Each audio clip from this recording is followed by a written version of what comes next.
นมปังเคลือบใส่ไข่เนาะทอด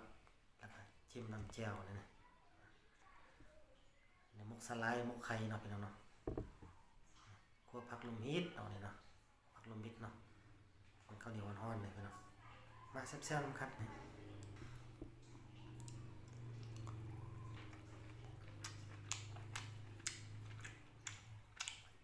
สไลด์มุกไข่ครับ